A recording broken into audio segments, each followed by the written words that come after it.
Amada Iglesia de Cristo, buenas noches. Estamos a martes 18 de agosto de 2020. Damos gracias a Dios, hermanos, por la vida, por la salud, por su provisión. Ya terminamos la serie de Saulo de Tarso, ¿verdad? Ya concluimos con eso. Hoy nos aventuramos a otro libro del Antiguo Testamento, el libro de Job. Hoy vamos a pedirle al Espíritu Santo que nos enseñe, nos revele las lecciones que tiene para nosotros prácticas de este libro y ver cómo la gracia de Dios en medio de cualquier circunstancia, en medio de la dificultad, en medio del dolor, siempre está con nosotros. Amén. Así que la alegría y el gozo son temas muy diferentes, ¿verdad? Y vamos a aprender cómo en medio de cualquier dificultad el gozo jamás debe apartarse. El gozo es un atributo del Espíritu Santo, algo que la iglesia debe tener siempre, ¿verdad? Por sobre toda circunstancia. Así que, hermanos, los bendecimos, damos gracias a Dios por ser iglesia, ¿verdad? Por ser un cuerpo, por su cuerpo de Cristo, porque usted permanece. Y bendigo su vida por ser parte del tabernáculo de oración. Y todos aquellos hermanos que este estudio pueda alcanzar, los bendecimos también. Así que vamos a orar, Iglesia de Cristo, los bendecimos. Como si nada, ya pasamos la quincena del mes de agosto, ¿verdad? Vamos enfilados ya a encontrarnos con septiembre. Pero siempre confiando en la providencia de Dios, iglesia. Así que seguimos estudiando la palabra del Señor para permanecer firmes, confiados, ser adoctrinados en base a la palabra del Señor. Así que oremos. Padre, te damos gracias en esta hora. Gracias, Santo Espíritu de Dios, por permanecer con nosotros, con la iglesia. En el nombre de Cristo, Señor, levantamos un clamor, una oración, una gratitud, Señor, por todo lo que nos das, por ser nuestro Dios. Tu palabra dice que por la misericordia tuya no hemos sido consumidos, Señor. Y sabemos, Padre, que esa misericordia viene a través del sacrificio de Cristo, a través de que tu Espíritu Santo nos recuerda y otra vez, Señor, nos vuelve al camino y damos gracias por eso. Te pedimos, Señor, que bendigas tu palabra, Señor, en el que la trae y en el que la recibe, Señor, todos nosotros, Padre, que tu Santo Espíritu haga una obra preciosa en cada corazón, en cada vida, Señor, que nos afirme, que nos haga caminar, Señor, en esa gloria, en esa gracia, Señor, en esa plenitud. Gracias, Padre, Hijo y Santo Espíritu de Dios, en el nombre de Jesús. Amén y amén. Así es que, amada iglesia, vamos a entrar ya entonces al estudio. Prepare usted, siempre es bueno anotar, ¿verdad? Jale su Biblia, tome a su familia en cualquier ambiente, recostado, en el sofá, en el comedor. Ahora hay muchas facilidades de que usted pueda estar ahí cómodo, amén. Así que, Vladi, Dios te bendiga, que siempre el Señor esté contigo y que podamos recibir esta bendición de la palabra del Señor. Adelante, Vladi. Muy bien, es un gusto estar con ustedes en esta oportunidad para poder ver un nuevo estudio que empezamos el día de hoy, la parte 1, acerca del libro de Job. El libro de Job es un libro que está en el Antiguo Testamento y pertenece a los llamados los libros poéticos que están descritos en la Biblia. Y pues son 42 capítulos que vamos a estar viendo en extractos y en grupos, porque sería muy largo ver cada uno de ellos. En realidad hay a veces hasta cierta repetición, no de información, pero sí de los diálogos. Y ahí podemos simplificarlo. En realidad el libro de Job es posiblemente, junto con Eclesiastés, un libro de corte más filosófico, porque habla acerca de uno de los temas tal vez más difíciles de comprender en la vida del ser humano, que es acerca del sufrimiento. Y pues uno podría lanzar dos preguntas cuando abre el libro de Job. Y la primera de ellas es: ¿por qué sufren los justos? Porque alguien podría decir, bueno, todos sufren, pero muchos sufren porque se meten en problemas, la consecuencia de sus acciones. Sin embargo, en el libro de Job, pues aparentemente no vemos una mala acción, y eso tal vez hace que el libro se vuelque como más acerca de ¿existe alguna razón para que un justo sea sometido a prueba? Entonces, esa sería la primera pregunta. ¿Por qué sufren los justos? Y la segunda, pues, pregunta que es como una derivación de la primera. ¿Por qué le pasan cosas malas a la gente buena? Alguien diría, bueno, es que yo viví una vida muy tranquila, pero cuando me acerqué al Señor como que se me complicó todo, como que me llovió sobre mojado, me vinieron calamidades, y entonces diría uno, hasta cierto punto, entonces, ¿dónde está la bondad? Y de ahí nacen otras preguntas. ¿Dónde está la bondad divina? ¿Dónde está la protección divina? ¿Acaso Dios se vale o utiliza la vara de corrección o el mal o una crisis para que me ayude para bien? ¿Y qué de las cosas que perdemos en esas crisis? Porque en esta historia de Job vamos a ver pérdidas humanas, y no solo trabajadores de este hombre, sino que también hablando de sus propios hijos. Y bueno, alguien diría, bueno, pero tal vez hicieron algo malo. Entonces empiezan a haber una serie de cuestionamientos acerca de este libro. Según el doctor Bullock, describe el libro de Job de la manera siguiente: es una obra que busca investigar el problema de la justicia divina. Es una respuesta a la antigua e inquietante interrogante: ¿por qué el hombre se ve sometido a una tragedia aparentemente sin sentido? Entonces, mire, increíble lo que vamos a estar viendo. El sufrimiento, el hombre justo y la justicia divina, la soberanía divina. ¿Por qué cosas malas o acontecimientos malos le suceden a la gente buena? Entonces, ¿la gente buena no está inmune del sufrimiento? ¿O el sufrimiento es inherente y forma parte de la formación del ser humano? ¿Acaso cuando nacemos no lloramos y cuando partimos los demás no lloran? O sea, ¿el sufrimiento acaso no es un maestro, se vuelve o es un patrón que nos esclaviza? Todas esas cosas, al leer los 42 capítulos, van a salir a luz. Y de hecho han habido unas propuestas acerca de poder interpretarlo. Por ejemplo, la teología de la retribución, que es una teología que empieza con una verdad, pero en realidad no siempre va a terminar con esa misma verdad, sino que muchas veces puede dar hasta argumentos incorrectos, como hicieron en algún momento los amigos de Job, que empezaron bien, pero en el desarrollo de su participación empezaron a tener como estos argumentos acerca de la retribución, de que si hacemos cosas malas vamos a tener consecuencias malas. Y eso sí es cierto, pues lo que uno siembra cosecha, pero muchas veces también Dios sabe dar cosas buenas aún nosotros siendo malos. Entonces ahí se rompe un poco ese concepto de la teología de la retribución.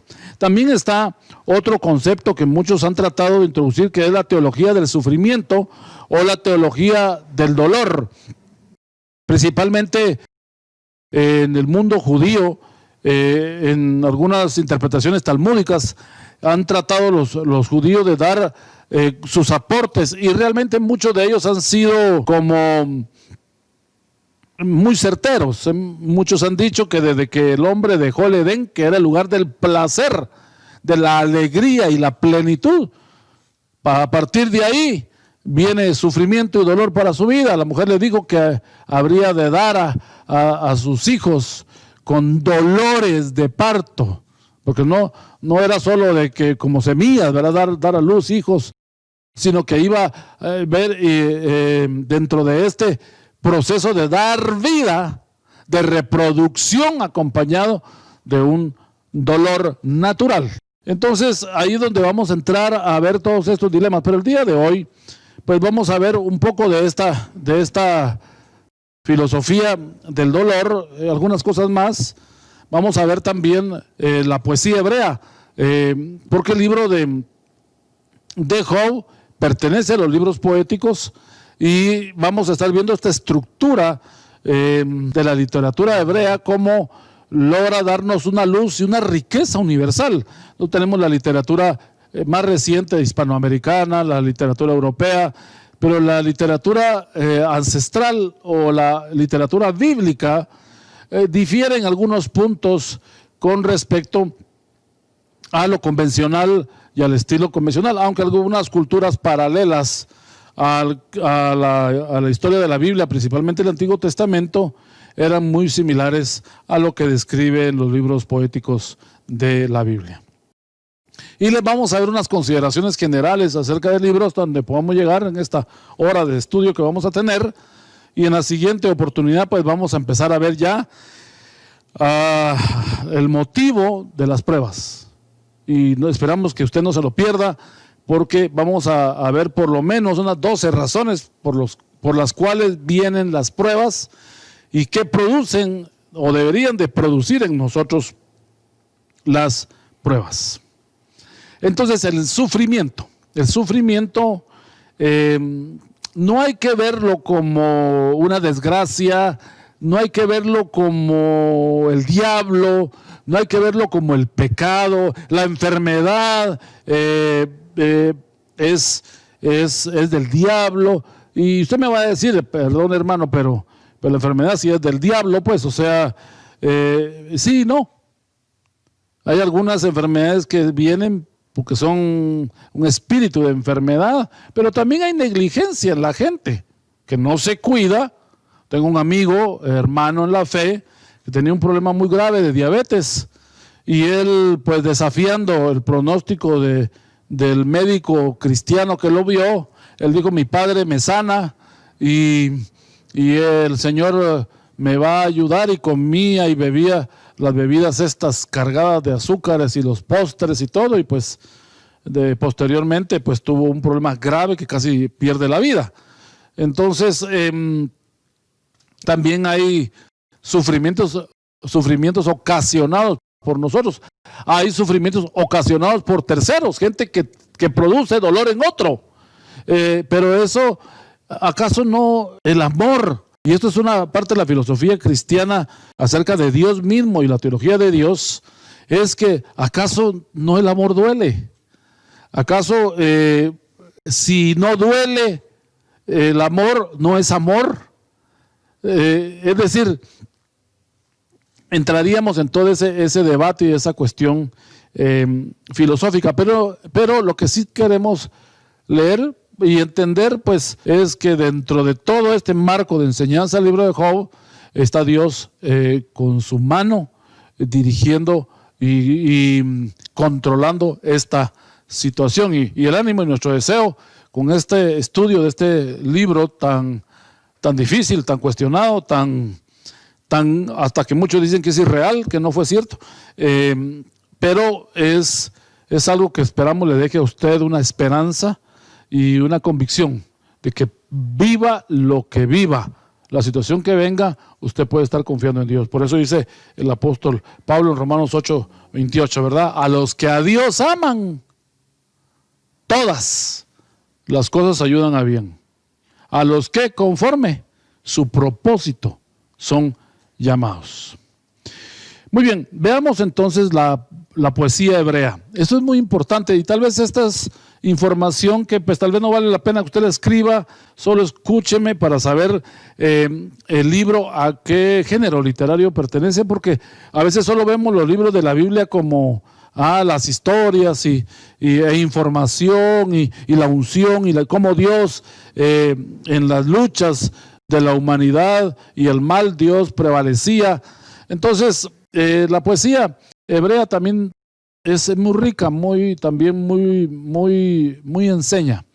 Una cosa que se me había pasado dentro del punto anterior que estábamos viendo, dentro de lo que es la teología del dolor y la teología de Dios, es también la teología del pecado, que es la amarteología.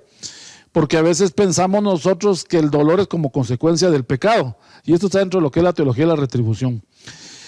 Pensamos que si a alguien le está pasando algo malo es porque tiene un pecado oculto. Si a alguien le sucedió una desgracia es porque esa persona no andaba bien con Dios. Esa persona había abierto una puerta al enemigo Y a veces puede ser que sí, vamos a comentar algo de esto, pero a veces no. Y el caso de Job, no vemos en él error significativo. Tal vez durante la exposición y adelantándome un poco, es muy probable que sí encontremos algo en Job que Dios quería pulir, porque Dios siempre es un Dios de propósitos. Dios no está contento con que nosotros estemos siempre iguales, quiere que vayamos perfeccionándonos, mejorando continuamente.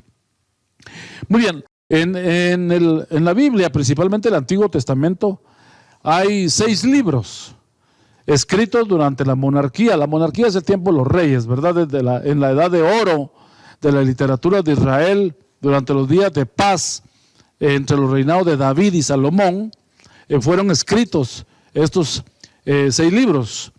Esto está descrito el reinado de estos hombres, lo que se conoce la edad de oro, en 2 Samuel y 1 de Reyes. Ahí puede usted encontrar las etapas de paz, tranquilidad tenía Israel en ese tiempo, aunque siempre tuvieron guerras, pero aquí había una paz. Y en este periodo fue que se redactaron los cánticos y los poemas. Y el contenido de los libros poéticos del Antiguo Testamento incluyen problemas, o sea, canciones durante ciertas luchas personales, como el libro de los Salmos, ¿verdad? Creencias que se tenían, como en el caso del libro de Job, y actitudes, como en el caso de Eclesiastés, también que van a estar viendo en el desarrollo de los libros. Y aquí principalmente pues vamos a ver Job. Pero también debemos destacar que particularmente Job trata sobre temas, bueno, todos los libros, pues en realidad los 6 libros, poéticos, hablan del género humano. ¿Cuáles son estos 6 libros? Bueno, el primero de ellos es el libro que vamos a utilizar en esta oportunidad como centro de atención y de estudio durante estas semanas, es el libro de Job. En términos generales, ¿de qué trata el libro de Job? Bueno, el libro de Job trata sobre el sufrimiento de los justos, o más bien el sufrimiento que los justos soportan en esta vida. No estamos explicando quién fue el que lo provocó, por dónde vino, qué fue lo que se abrió no estamos dando detalles, solo estamos dando la generalidad del libro. El libro de Job trata sobre el sufrimiento que los justos soportan en esta vida. El segundo libro, que es poético también, que está incluido dentro de este grupo literario, es el libro de los Salmos. El libro de los Salmos específicamente son cánticos de alabanza, expresando emociones humanas. Por eso el libro de los Salmos no es teológico. Usted no puede o no debería estar usando para usted establecer y fundamentar una verdad teológica sobre el libro de los Salmos, porque el libro de los Salmos apela a emociones netamente humanas y las emociones son tan variantes. Por eso en el libro de los Salmos usted va a encontrar alegría, tristeza, depresión, gozo, pues va a ver usted periodos de ensombrecimiento, confusión, desánimo, pero también va a encontrar usted fe, dependencia, consuelo, pero todo va a estar mezclado, y así es el ser humano, lleno de un sinnúmero de emociones internas. El tercer libro, que forma parte de los libros poéticos de los 6 del Antiguo Testamento, es el libro de Proverbios. Y el libro de Proverbios trata de la vida. Es un libro eminentemente práctico, pragmático, que trata de la vida y de la instrucción sabia sobre cómo vivir. Por eso el libro de Proverbios, estos 31 capítulos de Proverbios, es un libro tan especial porque nos da sabiduría práctica sobre cómo actuar. Número 4, el libro de Eclesiastés. El libro de Eclesiastés es un libro muy similar en el sentido filosófico al libro de Job. Y trata acerca de la filosofía precisamente de la vida, pero la filosofía de vida al modo de Dios, plena y no al modo vacío del alma. De hecho, va a recalcar el mismo escritor Salomón en el libro de Eclesiastés, lo vacío, lo triste, lo sombrío lo pasajero, lo inconsistente que es la vida sin Dios. Y entonces él va a resumir que puedes tener alegría plena y permanente solo en Dios. Puedes tener alegrías en la vida, porque hay gente que no es cristiana y vive alegre, vive feliz, pero no es pleno, no es creciente, no es expansivo, no edifica a otros y no lo hace ser una mejor persona. El hecho de que uno no haga nada malo no significa que haga lo bueno. Posiblemente lo único bueno que está haciendo es no hacer nada malo, pero no crece en su bondad para poder usted desarrollar frutos dignos de arrepentimiento. El libro de Cantares también forma parte de estos libros. Habla de los goces y las alegrías del amor humano, pero también los peligros de las relaciones naturales, físicas, con una mujer fuera del contexto del matrimonio. Es un libro eminentemente gráfico, prohibido durante un tiempo por los papas y la Iglesia Católica, pues creían que era un libro que más hablaba de una relación sexual que en realidad de una teología, pero realmente tal vez el tabú del ser humano es que todos estos temas son malos, pero en el contexto divino está demostrando el libro de que todo haciéndose en el contexto de Dios es una bendición. Y finalmente, pues el sexto libro es el libro de Lamentaciones de Jeremías, que es una expresión de un profundo dolor humano en contraste con la confianza en Dios. Esto estaba en un contexto de guerra. Jeremías estaba en guerra. Bueno, Jeremías vivió la mayor parte de su vida preso, y por él profetizar en contra de las acciones malas del rey de Israel, y el costo de esto fue que lo fueron a meter a la cárcel. Cada vez que lo sacaban para pedir consejo, daba el consejo ajeno a lo que el rey quería, y entonces lo devolvían a la cárcel, y él pasó en una cisterna ahí metido, hasta que al final, pues de los 70 años de la cautividad, lo sacan, y él es libre, y él puede escribir su experiencia de este dolor humano cuando la gente no quiere oír a Dios o no quiere recibir de Dios, pero en contraste puede tener la confianza en Él mismo. En estos libros, entonces, que hablamos, por ejemplo, Salmos, Proverbios, Eclesiastés y Cantares, su autor, pues nosotros sabemos que es Salomón. En el caso de Lamentaciones, pues nosotros se lo atribuimos a Jeremías, y el libro de Job vamos a estar viendo posteriormente la autoría. Hay 5 tipos de poesía hebrea. ¿Por qué estamos diciendo todo esto? Porque para leer el libro hay que entenderlo, no hay que leerlo de corrido, hay que devorar la poesía, la forma en la que escribe el autor. Por ejemplo, en la poesía hebrea hay poemas líricos. Es básicamente redacciones para acompañarse con música. Son como canciones, y eso es importante, para acompañarse con música. Por ejemplo, en el caso, los poemas líricos, los salmos. Los salmos, pues usted sabe que fueron escritos para escribirse en un estilo musical, aunque eso no es el tema de esta oportunidad. También tenemos la poesía didáctica, que es otro tipo de la poesía hebrea. La poesía didáctica, el propósito es enseñar a observar y valorar la vida.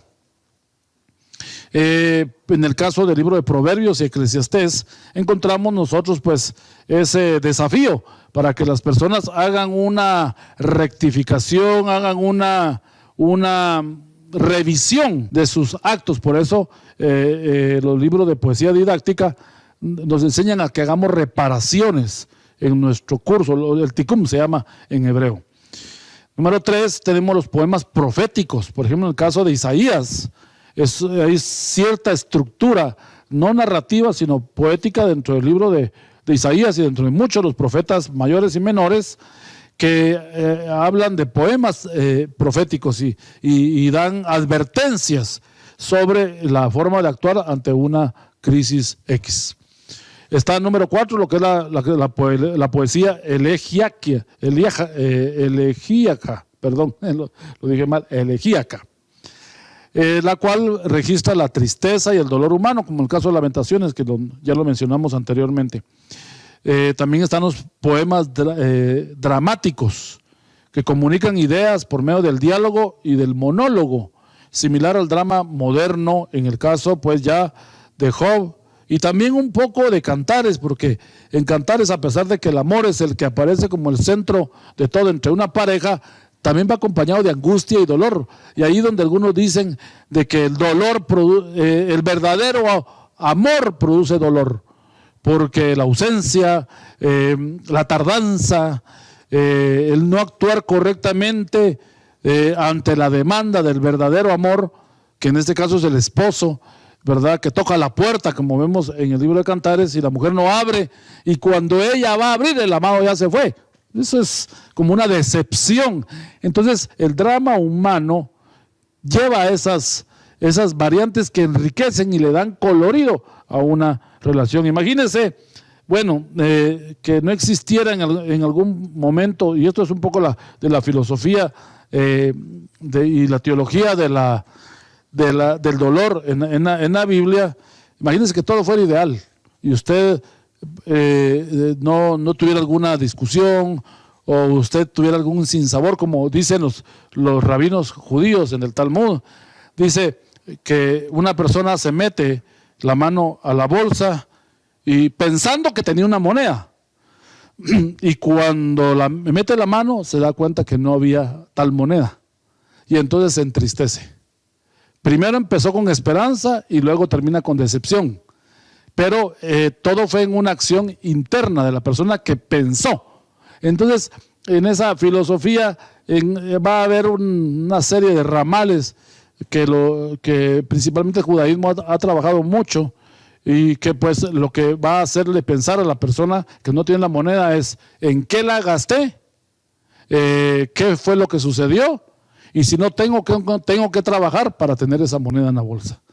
Entonces eso dice que siempre nos va a llevar a buscar solucionar el problema y a progresar, mientras que el que no actúa correctamente, en su decepción va a decir, bueno, entonces no tengo, entonces me quedo con hambre y no puedo solucionar mi problema. Es una decisión que uno debe tomar. Hay una parte importante que vamos a ver dentro de la poesía hebrea, que se llama el paralelismo. Esto ya lo mencionamos anteriormente en algunas escrituras de Pablo, por ejemplo, en los escritos de Pablo, en la vida de Pablo, en el ministerio de Pablo y las 13 cartas de Pablo.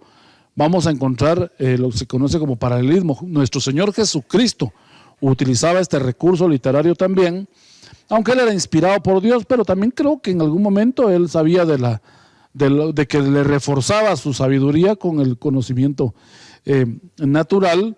El paralelismo es básicamente, a diferencia de la poesía convencional, no utiliza la rima y la métrica. La rima es que las palabras con las terminaciones en una frase, la siguiente tiene que terminar igual para que rimen, ¿me entiende? Y la métrica es, o el metro como le llaman, dentro de la poesía, es que todo lleve un orden y todo vaya una idea detrás de la otra detrás de la otra, porque así es la medición. Mientras que la poesía hebrea no utiliza ese recurso. Por eso es muy particular y muy especial, utiliza el paralelismo. La primera frase que se describe dentro de un párrafo da una idea. La segunda frase o de la línea de las estrofas puede continuar con el pensamiento, pero la tercera línea puede ser que cambie el tema. Y la cuarta línea regrese a la segunda línea donde se quedó. Usted me va a decir, ¿ala qué complicado es eso? Pues tal vez así es Dios como quiere que leamos, que vayamos tomando la línea del mensaje y armando todo ese rompecabezas de ideas. Por ejemplo, el libro de Proverbios. El libro de Proverbios, su análisis se puede hacer fácilmente de manera temática, porque usted va a encontrar un sinnúmero de temas en los 31 capítulos del libro de Proverbios, y usted ahí va a ir armando en su buzón o en sus diferentes pues partes, va a ir usted en los temas poniendo la información de cada capítulo que le corresponda. Puede ser que un capítulo tenga 3 temas o un capítulo esté hablando de un solo tema. En el caso del paralelismo, que principalmente lo vamos a concentrar dentro de los libros de la Biblia, especialmente Job, que es el que vamos a estar estudiando, hay 5 tipos de paralelismo. El sinónimo es que la segunda línea repite el pensamiento de la primera línea, lo que dijimos es sinónimo.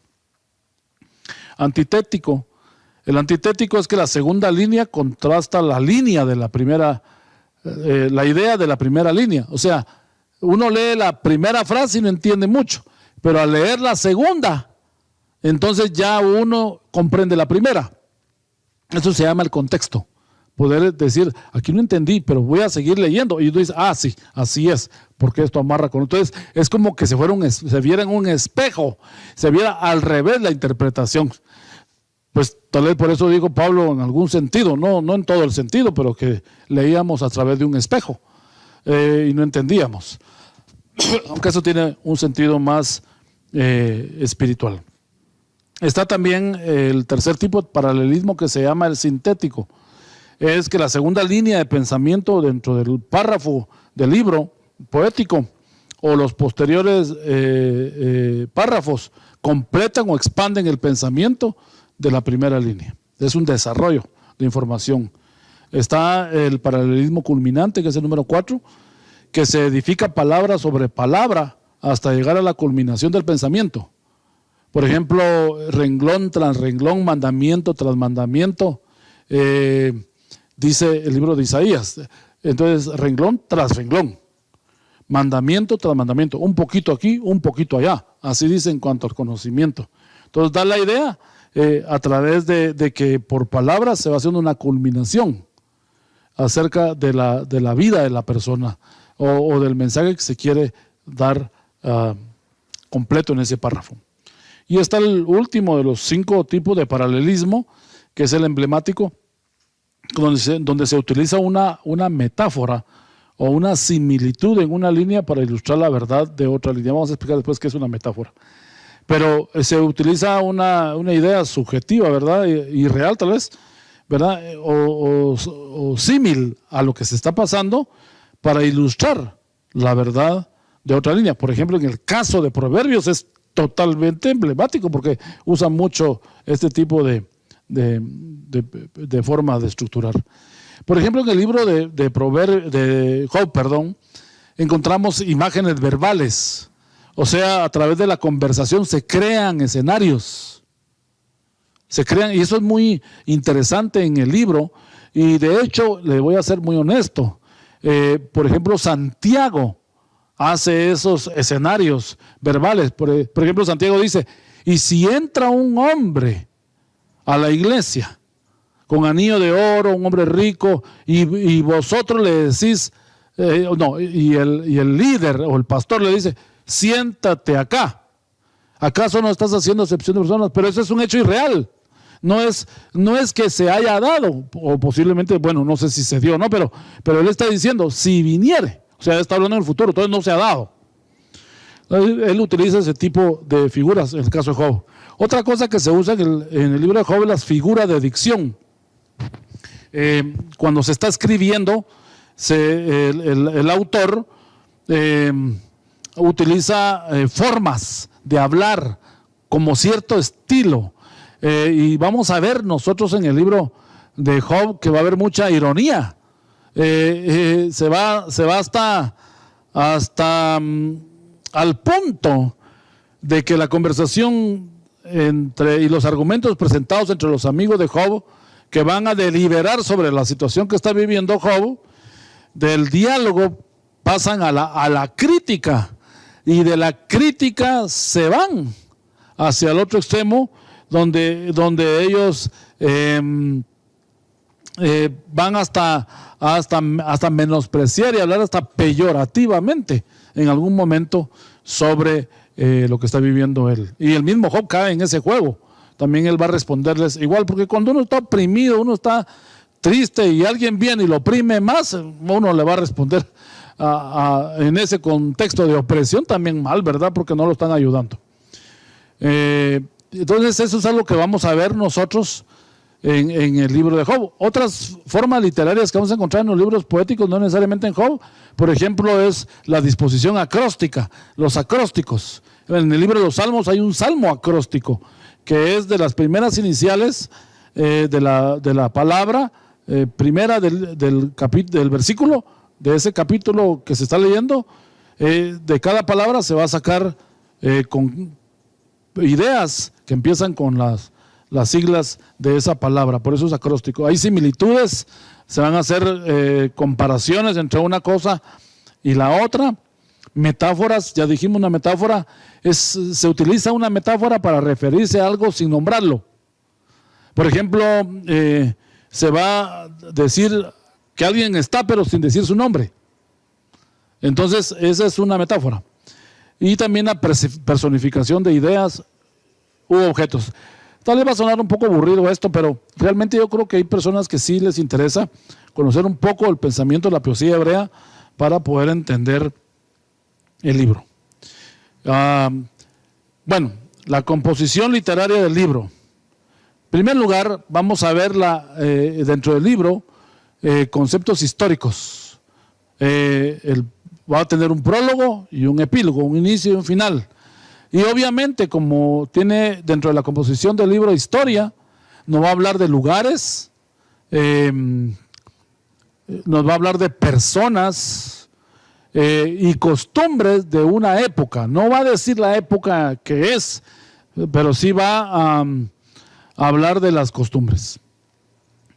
También el libro vamos a encontrar dentro de su composición diálogos. Obviamente aquí va a haber un diálogo entre 2 personas o 3 personas hasta 4 personas. De hecho, va a haber un diálogo entre 5 personas y ahí va a ser todo una situación terrible, ¿verdad? Hablando acerca de un tema en cuestión. También dentro de la composición literaria del libro vamos a encontrar lo que se conoce como la teodicea. La teodicea es parte de la filosofía que pretende demostrar la racionalidad de la existencia de Dios, así como la explicación similar de su naturaleza y características. El filósofo y teólogo Leibniz es uno de los que primero introdujo este concepto de la teodicea en el mundo, pero también introdujo el concepto de Dios actuando y también actuando el mal al mismo tiempo.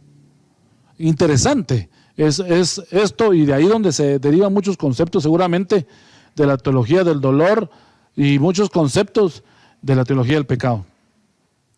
Pero se trata también de comprender la existencia de la maldad, y que es algo que no solo está en la tierra, sino que es algo que trasciende la tierra.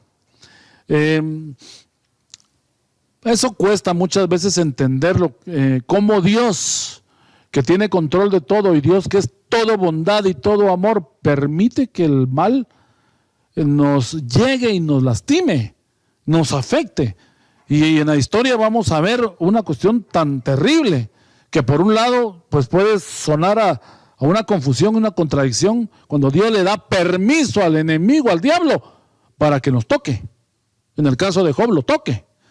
Entonces ahí entramos como en algún momento la razón humana entra ese. Entonces, ¿cómo Dios está permitiendo? Bueno, pues si Él es soberano, Él puede permitir y puede no permitir. Pero ahí también nos va a demostrar algo interesante. El diablo no puede hacer nada sin autorización de Dios. Vamos a encontrar todos estos debates. Otra cosa que hay una inclusión importante dentro del libro de Job es el debate sapiencial, o sea, el debate de sabios, donde se van a presentar argumentos y se evoca a que impere la razón. El único problema es que está bien, el interés de que la sabiduría reine. Que la sabiduría, por eso dice el capítulo 8 de Proverbios, la sabiduría clama en las calles, esperando que haya alguien que la reciba en su casa. Y no hay quien la reciba. Pero en el debate sapiensal que tiene el libro de Job, vamos a ver que bajo el argumento humano y el orgullo humano de no fallar, empieza a haber una distorsión de la verdad. Recordarán ustedes aquel sabio en tiempo de rey David, ¿verdad? Ahitofel, que dice la Biblia que él era tan sabio que nunca se equivocaba, que dice que su consejo era como que si Dios mismo hablara. Y hubo una oportunidad que Ahitofel se equivocó porque es humano, se equivocó y entonces no soportó el haberse equivocado y se suicidó. Terrible esa situación. Vamos a encontrar dentro del libro también, dentro de este estilo literario, otro libro, la ficción histórica. ¿Por qué decimos la ficción histórica? Porque en algún momento van a haber cosas que vamos a leer que no sabemos cómo llegaron a la mente del autor del libro. Por ejemplo, el diálogo en el cielo entre Dios, Satanás y los ángeles. O más bien el diálogo de Dios con Satanás, luego que se habían presentado los hijos de Dios, que son los ángeles. Entonces, esto es como un hecho ficticio, diría alguien, porque ¿quién sabe? Bueno, hay revelaciones del Nuevo Testamento, como Pablo, que dice que fue llevado al tercer cielo, y cosas increíbles que se ven, que alguien solo tiene que apelar a la fe, porque podríamos decir que fueron hechos inexistentes. Vamos a pensar también que en el libro hay como un poco de la epopeya. Y la epopeya es un relato épico o narrativo, que es un verso largo o prosa, que consiste en la narración extensa de acciones trascendentales o dignas de memoria para un pueblo en torno de una figura heroica que representa las virtudes de más alta estima. Entonces, las epopeyas eran como un héroe, salvando a la nación, salvando al pueblo, pasando luchas y pruebas, y que eso daba una lección y una enseñanza y un ejemplo. También, pues, dentro de la literatura hebrea, el libro de Job es un poema didáctico. Ya lo dijimos, de que tenía esa connotación de enseñanza a todas las generaciones. Y hablamos que también es un diálogo, debate al mismo tiempo, que es una mezcla de una plática en que se eleva toda una discusión. Es un debate judicial interesante, porque hay deliberaciones, cuestionamientos y sentencias. Llega un punto en que los amigos de Job le van a decir que eres un pecador, que eres un impío, que eres un malvado. Eso prácticamente sentencian al pobre Job, que ya se sentía re mal por todo lo que estaba viviendo, encima de que en el dolor alguien venga y le venga a decir que uno está así porque es un desgraciado, él merece todo lo peor del mundo, perdonen la palabra tan fea, pero es prácticamente lo que ellos llegaron a decir de él. Es un drama, y eso terminamos esta primera parte. Veamos ahora la autoría y fecha. No sabemos a ciencia cierta quién lo escribió. Podemos especular y mencionar unos posibles candidatos, pero siendo muy honestos, la mayor parte de libros, comentaristas protestantes afirman que no se sabe quién es el autor. Sin embargo, los judíos pues se lo atribuyen a Moisés, en particular a Moisés. Otros creen que fue Eliú, que fue el cuarto personaje más joven de los sabios que hablaron de la situación de él. Pero vamos a ver entonces por qué nosotros pensamos que no conocemos el autor, que es realmente lo más honesto que podemos nosotros decir. El concepto decía de que la tradición lo atribuye a Moisés, es que el libro, pues creen que Moisés lo escribió como una fábula didáctica, que Job es un personaje irreal, que Job nunca existió, y trató Moisés de explicar este dilema entre la soberanía, bondad y justicia divina en contraste con las circunstancias del ser humano. Y él trató de dar una lección sobre esto. Realmente no estamos de acuerdo porque, bueno, y también que ellos dicen, los judíos, que es imposible que un hombre pase una prueba de tal naturaleza y termine su historia siendo considerado justo. Entonces, si él ha sido visto como justo, ¿por qué había necesidad de probarlo? ¿Me entiende? Entonces ahí entramos en este dilema. Nosotros sí, pues creemos que es un hecho real el libro, que Job sí existió, un personaje que tiene una gran lección para nosotros. Muy bien, entonces del autor no podemos decir nosotros más. Voy a seguir mencionando algunas cosas y después vamos a hablar acerca de la fecha y las condiciones del tiempo en el que se escribió el libro. ¿Por qué nosotros decimos que el libro de Job pertenece a la época patriarcal? ¿Por qué decimos que pertenece a la época patriarcal? Bueno, asumimos que la época patriarcal es previo a Abraham, ¿verdad? Que fue el primer patriarca. Y la razón por la cual decimos que el libro fue escrito en esa época es por la edad de Job. Recuérdense que antes de los patriarcas los hombres eran muy longevos, o sea, vivían muchos años. Bueno, antes del diluvio vivían hasta 900 años, pero posteriores al diluvio de Noé, que aparecen pues ya Abraham, vivieron 120 y así fueron los números de los años, más de 100. Según interpretamos y la tradición y los comentaristas bíblicos dicen que Job vivió 210 años.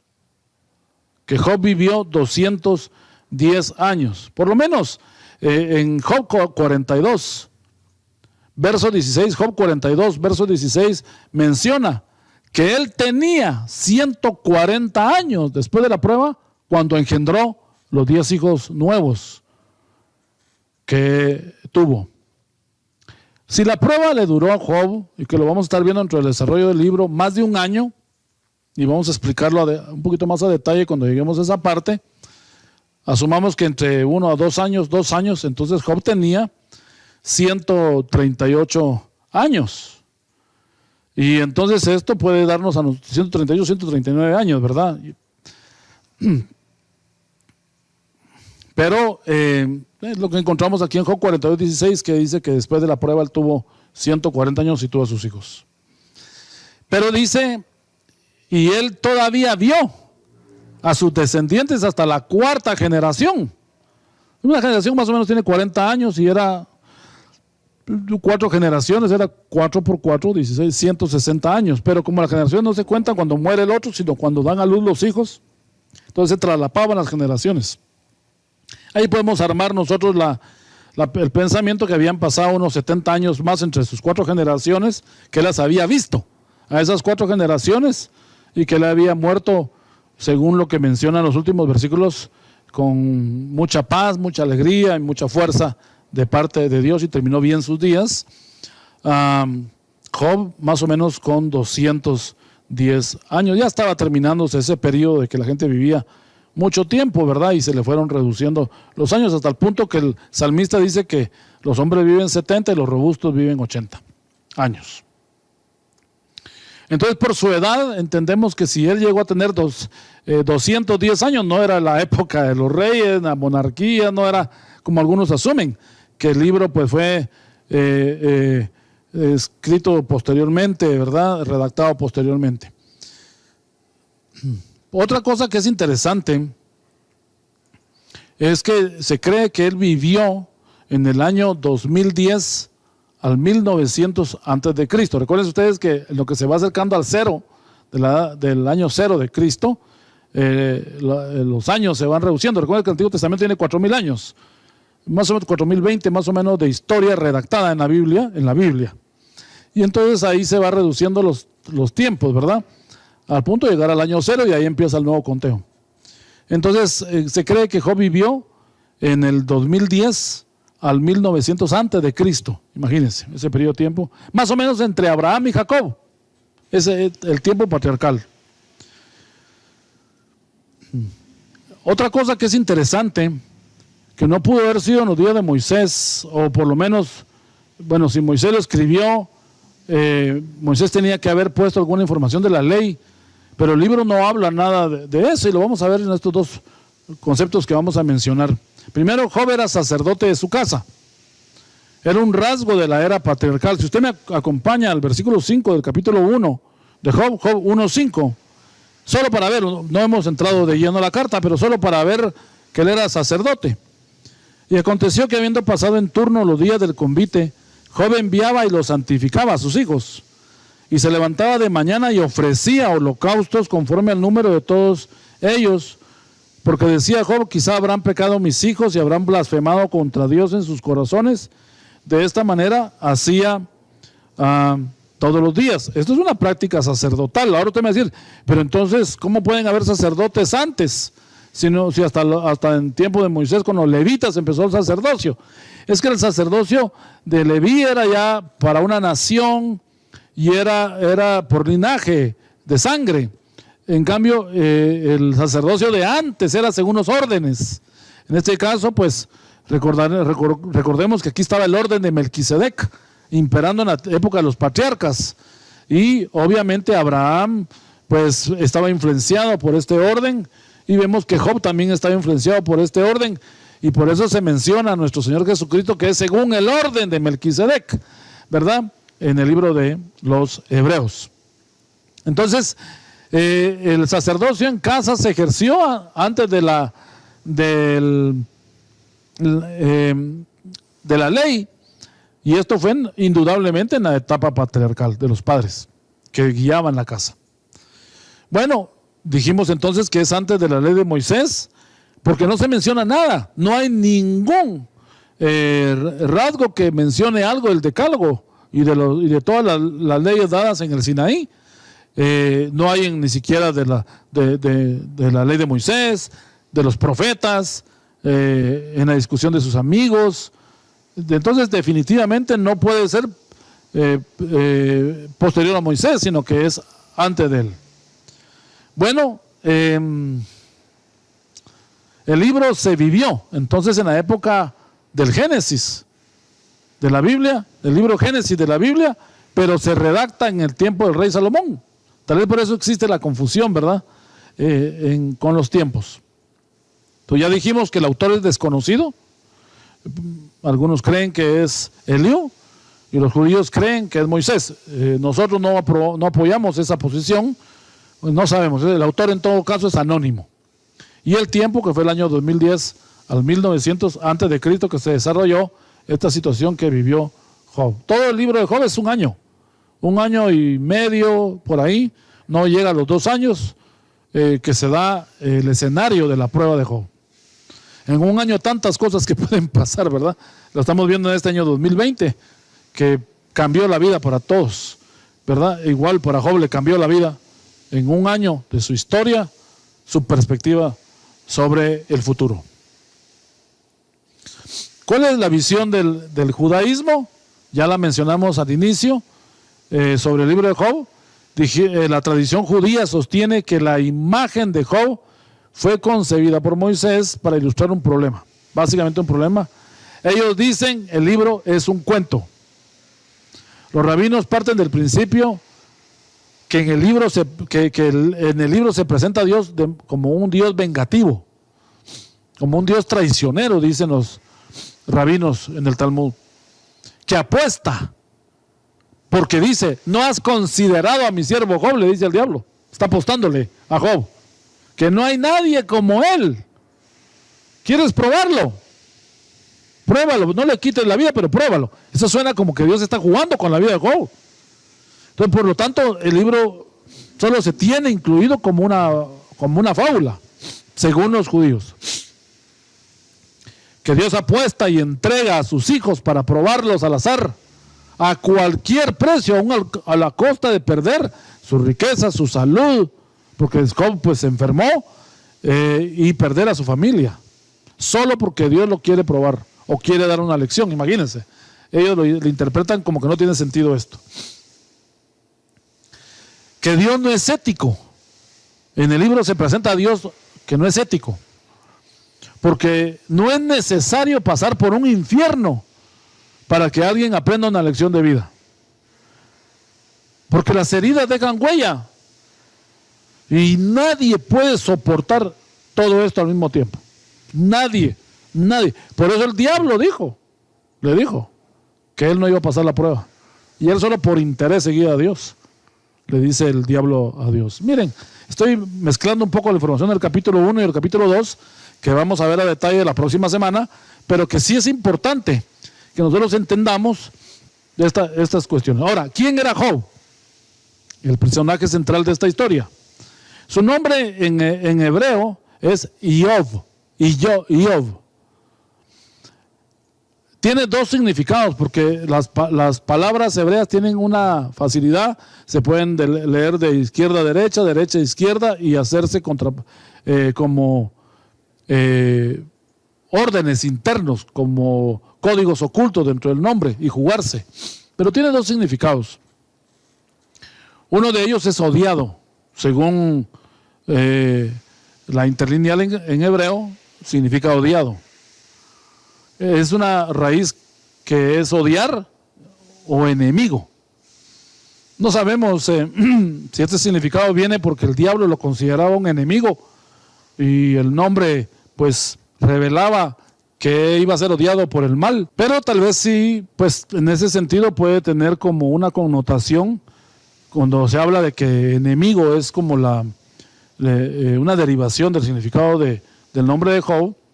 Es que su vida iba a estar llena de complicaciones y contrariedades, como que tuviera un enemigo que lo estuviera persiguiendo. Pero también el nombre Job significa, en un otro sentido, ¿dónde está mi padre?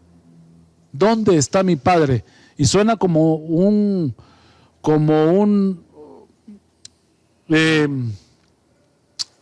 alarido del alma, como un clamor angustioso, buscando sostenerse de Dios.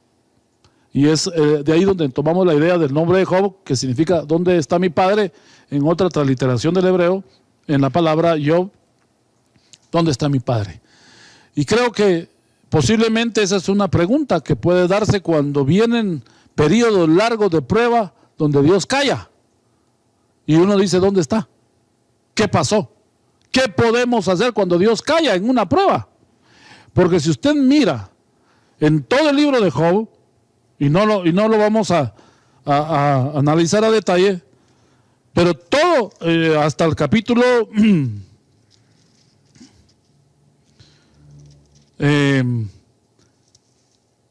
37, del 1 al 37, es el diálogo de Job y sus amigos.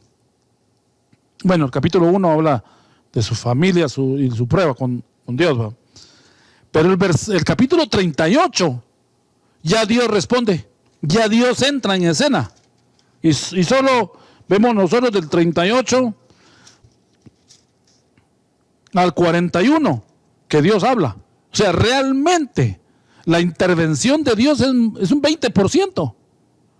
A toda la extensión del libro, desde el 38 ya Dios dice, el verso 1, entonces respondió Jehová a Job desde un torbellino y le dijo, y empieza a hacerle todas las preguntas. Interesante que aquí vemos nosotros que él está encontrando a Dios. Es muy difícil pensar esta prueba y no se la deseamos a nadie y no quisiéramos que nadie pueda ser probado así.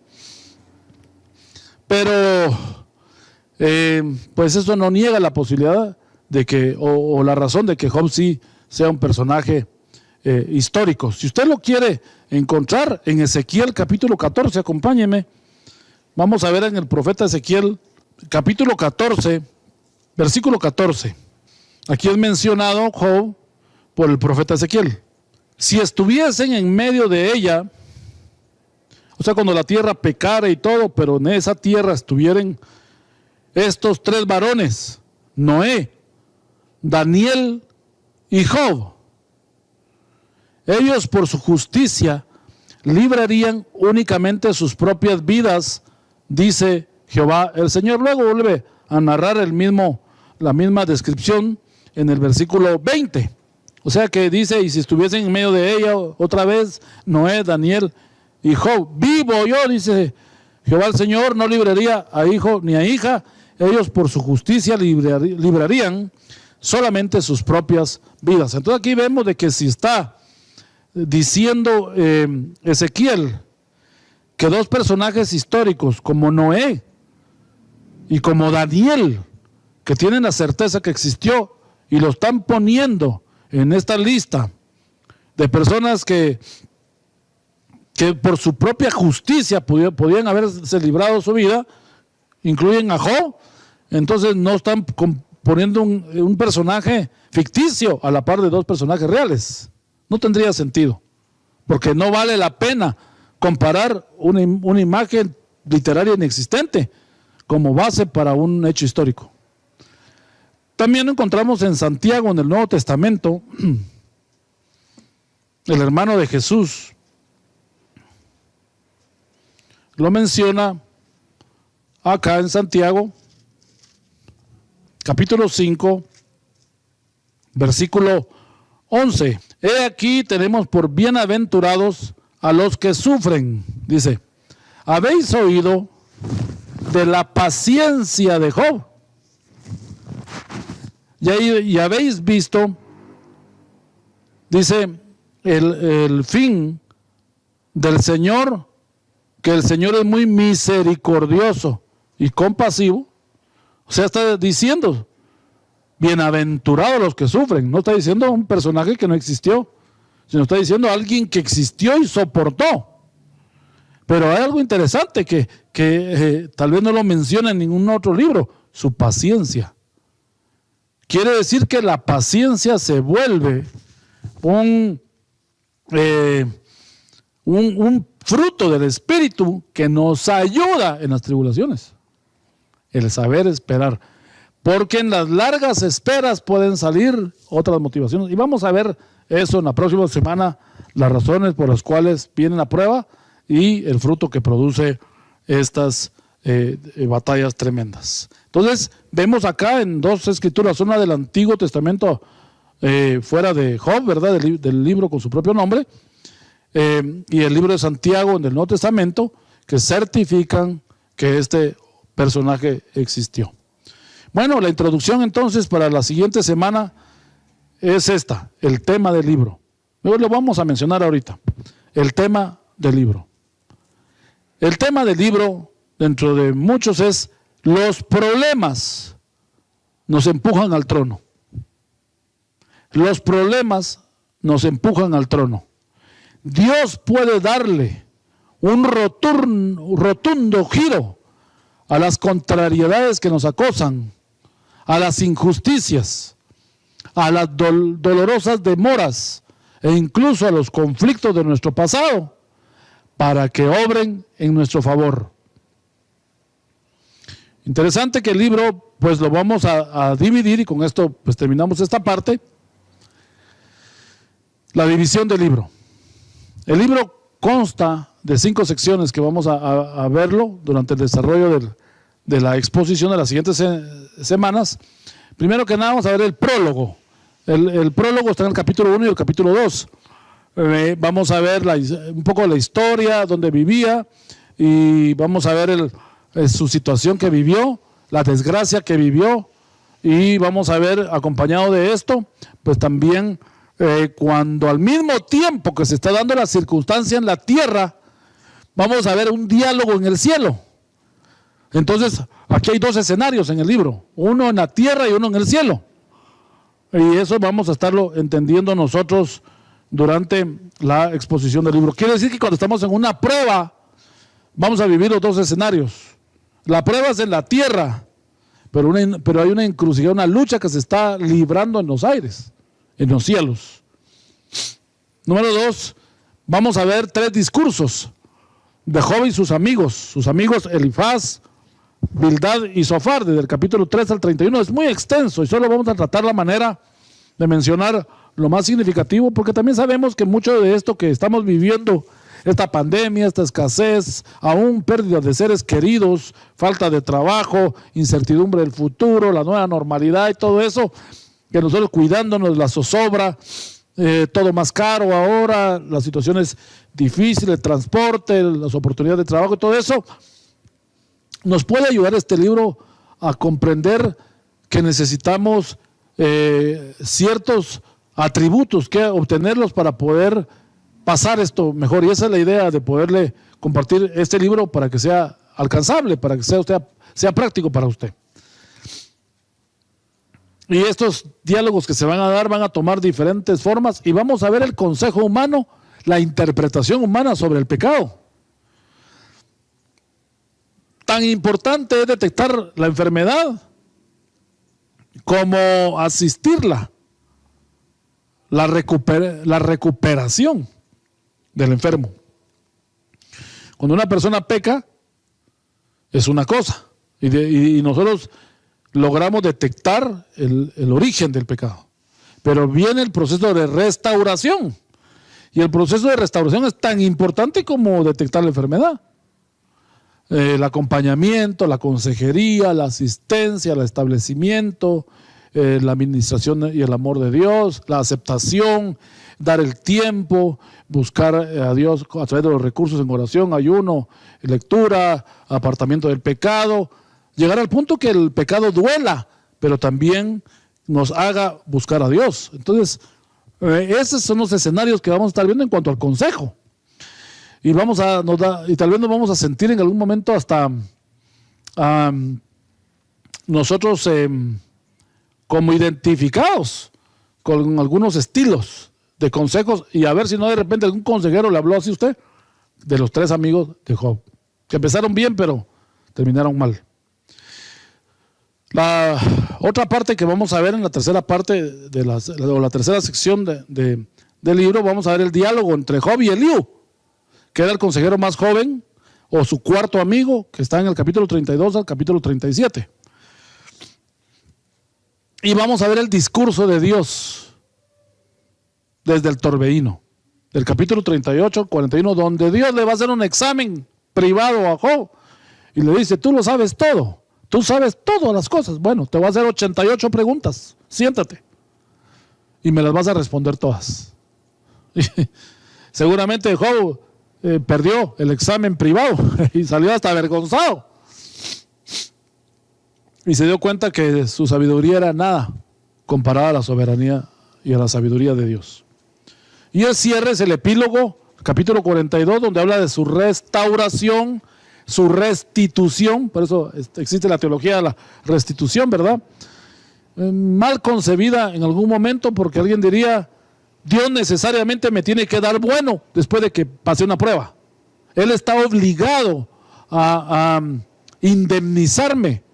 Por eso aquellos hombres en tiempo de Jesús le dijeron: ¿y qué vamos a recibir nosotros por seguirte y llevar todos estos vituperios? Bueno, gobernaréis 10 ciudades, le dice él. Pero en realidad el Señor no quería que ellos recibieran esa herencia, sino como los levitas, que su herencia fuera Dios mismo. Como el hijo pródigo, ¿verdad? Que regresa, ya no hay herencia para él y le dice al padre: yo no quiero más que ser un trabajador tuyo, tener comida caliente y un techo. No quiero volver a ser tu hijo, no quiero que me vuelvas a poner en el lugar de preeminencia. Ahí entendió la lección. Ahí entonces el padre lo restituye a la posición original, a pesar de haber tenido pérdida. Entonces el epílogo es como una compensación, aunque le voy a ser muy franco, 10 hijos murieron y 10 hijos no se pueden sustituir con otros 10. Se amó de una manera a los 10 primeros y entonces hay que, estos 10 nuevos producen alegría. Entonces ahí vamos a darnos cuenta cómo podemos vivir con una tristeza y una alegría a la vez. Usted vive y yo vivimos el periodo de nuestra vida con ciertas tristezas, pero con alegrías al mismo tiempo. Por ejemplo, cuando uno llega a cierta edad, ya no tiene la habilidad ni la agilidad de hacer cosas que tenía cuando usted era joven, de esas destrezas que tenía. Se siente triste porque ha envejecido, pero se siente alegre que Dios le ha dado sabiduría, que puede gozar, que puede ser feliz, conoce al Señor. Entonces son esas como compensaciones en nuestra alma. Tenemos que aprender a vivir con las dos cosas. Alguien diría, no, yo soy hedonista, solo alegría, pastor, a mí no me hable de tristeza, no me ponga una película de tristeza y de desgracia, de guerras, esto, póngame de flores, de gozo, de prosperidad, de bendición, de esas son las que me gustan a mí. De todo hay en nuestra vida, triste y alegre. Y ahí es donde vamos a cerrar el día de hoy esta primera parte, y la próxima semana vamos a ver el motivo de los problemas. Las 13, les dije que eran 12, pero son 13 razones de las dificultades y problemas. Muy bien, hasta que ese momento llegue, entonces esperamos verlo pronto y poder ser bendecidos con su atención. Saludamos a toda la comunidad virtual que se conectó con nosotros, a todos los hermanos y amigos que han estado siguiendo todos esta serie de estudios. Usted nos puede encontrar en la página de YouTube, a través de ITA Guatemala, y a través de la página de Facebook, Iglesia Tabernáculo de Oración Oficial Guatemala, y ahí puede usted ingresar no solo a estos estudios, los estudios de los domingos, la alabanza, testimonios y todas las demás actividades que celebra la iglesia. Muy bien, Dios les bendiga y nos vemos en la próxima de la serie. Hermanos, el Señor les bendiga. Estamos en este libro de Job y una de las interrogantes que tiene toda la iglesia en todo el tiempo es ¿por qué sufre el justo? ¿Y quién es justo? La pregunta. Por atributos personales, hermano, nadie es justo. Aún Daniel en su oración, cuando oraba en Daniel 9, dice, no oramos a ti confiados en nuestras justicias, sino oramos a ti confiando en tus muchas misericordias. Nosotros somos justos, hermanos, por la obra de Cristo, por la presencia de su Espíritu Santo. Y entonces la pregunta es, tú eres parte de esos justos que sufren. Amén. Pero hoy vamos a aprender, hermanos, que llevar ese sufrimiento, como lo llevó Cristo en la cruz, en la pasión por nosotros, es una gloria porque vemos el sufrimiento con otros ojos, con esperanza. Amén. Así que, hermanos, también hay una palabra que dice, no para siempre se trilla el trigo, ¿verdad? Hay un tiempo de trabajar y un tiempo de gozar, pero esta aventura, hermanos, en este libro de Job, nos va a dejar una afirmación de que somos hijos y de que ahora vamos a voltear a ver el sufrimiento, los padecimientos con otros ojos, así como Job fue capaz de mantener en algún momento o en todo tiempo su devoción a Dios, su fidelidad, ¿verdad? Aunque a veces tambaleó, pero siempre dijo, si Jehová Dios dio algo, Él también tiene la soberanía de quitarlo. Así que Dios es bueno y para siempre es su misericordia. Amén. Así que seguimos invitándolos a que participen en los estudios, que anoten, que usted involucre a su familia, hermanos. Es increíble, la palabra de Dios te afirma. La palabra de Dios uno la recuerda, y una forma de permanecer como iglesia de Cristo, el cuerpo de Cristo, es estudiar lo que el mismo Dios dejó en su palabra. Amén. Así que los bendigo en el nombre de Jesús, que pasen una noche súper bendecida este martes y que la jornada de miércoles en adelante sea súper productiva, lleno de la presencia de Dios, sus bondades y sus misericordias. Así que en el nombre de Cristo los bendigo. Hasta pronto, iglesia.